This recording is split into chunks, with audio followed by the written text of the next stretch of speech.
Good afternoon, everyone. My name is Carol Hay. I'm CPN's Director for UK and Europe, and I'll be your moderator for this afternoon. It's with great pleasure that I invite the Secretary General of the Caribbean Tourism Organisation, Hugh Riley, to the stage to make the official welcome to you all. Thank you very much, Carol.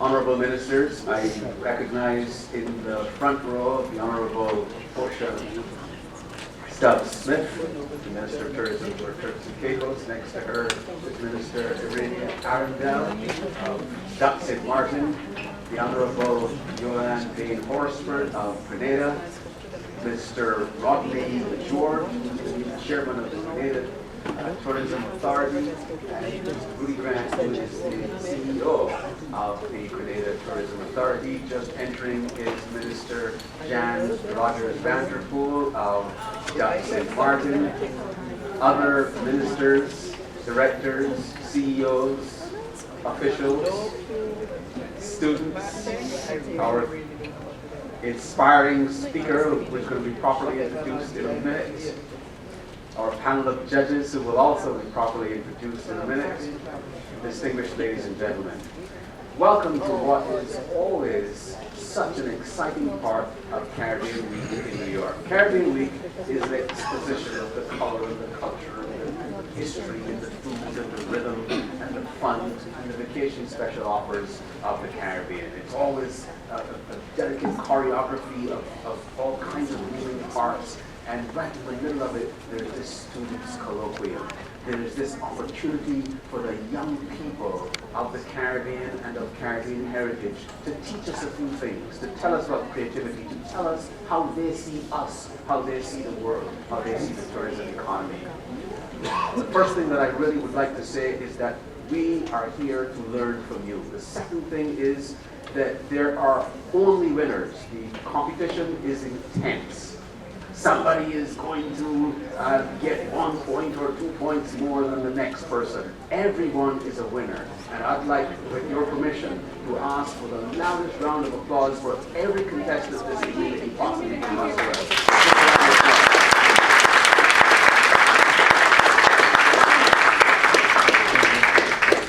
On behalf of the Chairman of the Council of Ministers and Commissioners of Tourism, the Honourable Richard Seeley, it is such a pleasure and an honour for me now to officially declare this open and to turn it back over to our MC, Carol Hay.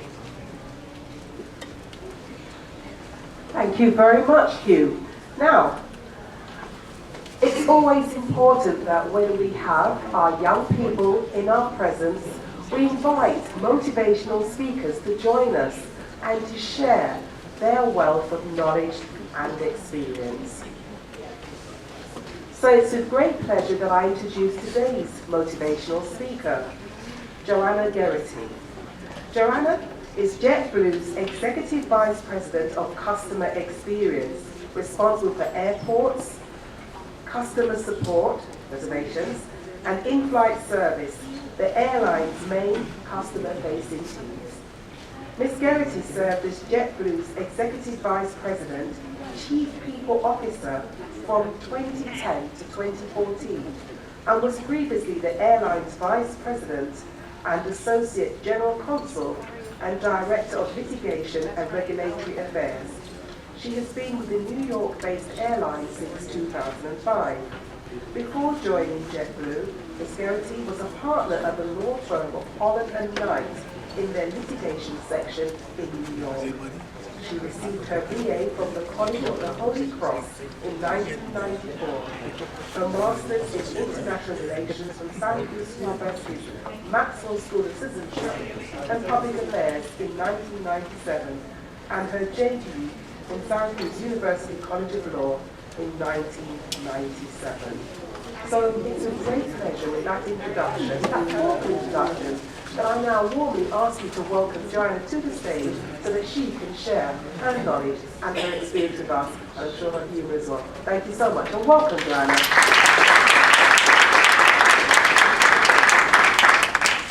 Well, that was an absolutely lovely introduction. I don't think I've had anybody go through all my education, so always a first.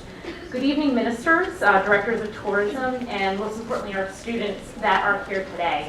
This is about you and about the future and about what you're going to convince all of us to do as I think the next large project into the Caribbean in the world of sustainability.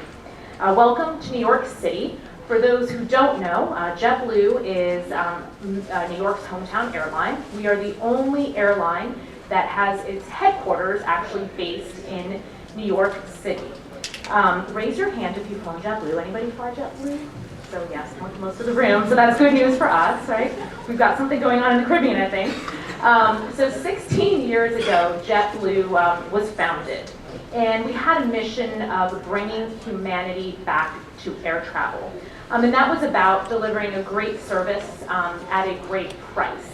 Largely a reflection on the industry at that time that frankly didn't take care of customers, but even more importantly, didn't take care of the employees or JetBlue crew members that in turn take care of customers. And so we started with that mission, and we think we are well on our way there. It's great to be speaking before the Caribbean Tourism Organization. For those who don't know, JetBlue was originally founded as purely a domestic airline, and the Caribbean was actually not even part of our original plan. And wow, how things have changed there. We learned very quickly in the airline industry that you need to stay flexible, you need to evolve, and most importantly, you need to stay relevant. And if you consider the airlines that existed back in 1999 and 2000 when JetBlue was founded, so many of them are actually gone today. And so I think JetBlue has positioned itself uniquely to really not just succeed, but thrive.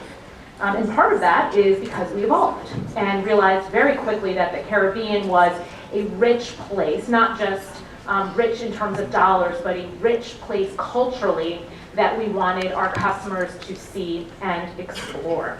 Today, we have, we'll actually exceed 1,000 flights daily this summer. We fly to over 20 nations in the Caribbean. 1/3 of our flights are actually in the Caribbean, and we touch nearly 2 million tourists every year. We fly into the Caribbean. We are the largest airline in the Dominican Republic and in Puerto Rico. So clearly a very, very important part of JetBlue's route network, but a very, very important part of our future and our business plan. Because we are so deeply rooted in the Caribbean, sustainability in the islands and in the Caribbean is a very important part of our DNA. And we are looking at a number of projects so that we ensure we're giving back and we're supporting the countries in the Caribbean in the right ways. I want to applaud the CTO teams here tonight who are tackling some of these important issues. It's so vitally important for this region to make sure that we're leaving the right footprint in the environment and that we're improving the conditions in our beaches and in our waters, because tourism is such an important part of that region. So I wanted to talk a little bit about JetBlue's sustainability programs. As I mentioned, 1/3 of our network touches the Caribbean.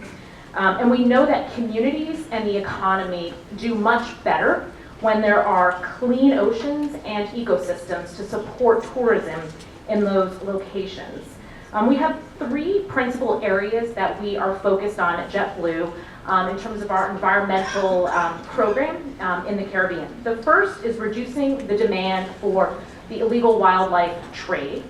The second is measuring the value of the shoreline and clean beaches. So how do you actually connect that customers will pay more to go to countries that maintain clean beaches and a clean shoreline? And then third, reducing greenhouse gas emissions and addressing climate change. First, I wanted to talk a little bit about wildlife trafficking. Earlier this year, JetBlue signed a partnership with the Fish and Wildlife Services Organization in the United States. Obviously, removing animals from their natural habitat has a very deleterious impact on the environment and also would dissuade tourists from traveling to many of those locations. And that's frankly what makes so many of these areas very appealing. And so we felt that it was important to partner with the U.S. Fish and Wildlife Organization managing lost baggage claims. So that's how I started my career and took it from there. In the United States, there was a television show called Night Court. I don't know if that ever made it. So Night Court actually exists. It's in New York City. It's called Small Claims Court. And depending on the age of the plaintiff, you either go to court during the day or you go to court at night. And as a young associate in my first firm, I spent a lot of time in Brooklyn, in the Bronx, and in Queens going to night court, helping a variety of airlines, including some of our Caribbean partner airlines, through some of their lost baggage claims. So you never know where you're going to start. And that probably took me much further than most careers in my most positions I've had, and ultimately I became hooked. As Carol mentioned, I've been here at JetBlue for 11 years. I've had a number of different roles. I worked in our legal department, managing all of our litigation and regulatory matters. I became the Associate General Counsel. Then I moved into our people department as Chief People Officer. At JetBlue, we call the people department human resources, so all of the HR functions that you would typically see. And then about 2 years ago, I stepped into this role, overseeing all of our airports. We fly to 90 plus locations in the Caribbean and in North America, and then all of our in-flight crew members and all of our reservation agents. So a lot of people in my department, which makes coming to work every day and trying to motivate our crew members the most exciting part about my job. One thing I did learn is with each new job, it's pretty scary, right? I mean, you start out, it's sort of outside of your comfort zone, and you just take the leap and go and hope like heck you're gonna work hard and it's all gonna work out. But if you don't take risks, it's not gonna get you very far in life. The other thing I learned is you need to build a team of experts, and I have two of them in the room with me. So for all of you who have questions about our sustainability program, Sophia and Sarah can go really deep. I was actually nervous when I heard there were students here because I figured you guys could go really deep on some of these programs, and I, for one, can go kind of deep, but not as deep as Sarah and Sophia can go. So feel free to talk with them on the break about any questions you may have about our program. Some of you guys can give a little wave so they know who you are. They're our sustainability mavens. At JetBlue, we place a very large emphasis on culture and taking care of people. And one of the things that Dave Barger, who was originally going to be here, taught me was that the tone is set at the top. And you need leaders who believe in a mission. You need leaders who believe that the people at the company are going to make things tick, and they ultimately set the tone. And I've always taken that to heart as I lead my own teams. I've also learned that there's a lot of different types of leadership styles. So as you embark on your career, you need to think very carefully about who you want to work for and what leadership style works, knowing you're going to learn different things from every different type of leadership style. But ultimately, what kind of leader do you want to be? Dave talked a lot when I worked for him about servant leadership. The former head of HR at AT&T, which was a large phone company in the United States, actually is considered the father of servant leadership. And servant leadership is about putting the you before me. So putting the people who work for you before you as the leader. It's about selling, so explaining why, not telling. We've all had people tell us just do it because I said so. Well, I think this generation of millennials likes to understand why and the explanation behind the cause. Being open to diverse opinions because everybody has something to ultimately contribute to the discussion. Communicate. I think most of the leaders in the room would say they probably can't communicate enough. And at JetBlue, we say, if you think you've communicated enough, triple it, because chances are so put in those extra hours.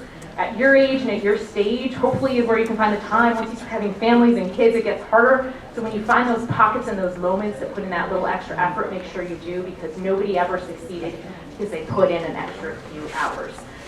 So with that, I wish the best of luck to all the contestants. Thank you for the honor to speak tonight, and I hope you have a wonderful, wonderful symposium. Thank you.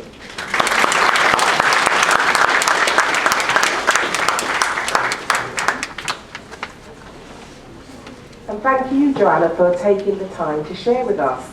Now, before we move on into the program, are there any questions? Think about it, students. Is there anything that you would like to ask Joanna? Or her team members who are here? Anything at all about the aviation industry? So no one is looking for internships or anything like that. No one is going to use the opportunity. No questions? That's okay. I know that she's a bit busy, but hopefully she'll be able to spend a little bit more time with us.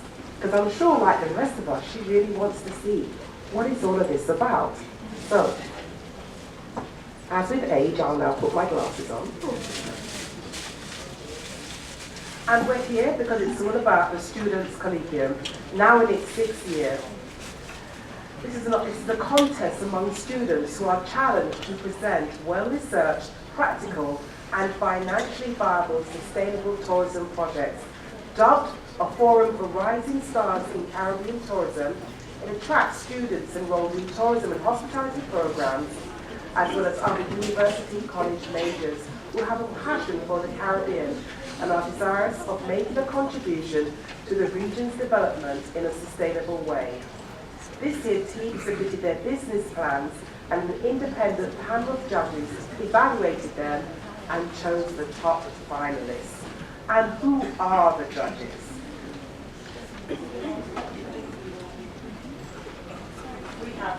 We have 3 judges here with us today. First of all, now they have very long CVs, but I'm not going to read them all and they won't mind, but I will make a quick introduction. The first judge is Andrea Hutchinson, who has over 20 years of experience in event management and public relations, specializing in destinations, luxury and all-inclusive hotels. Ms. Hutchinson's career began as the public relations director of the all-inclusive Caribbean resort Super Clubs. Let's welcome her, please stand.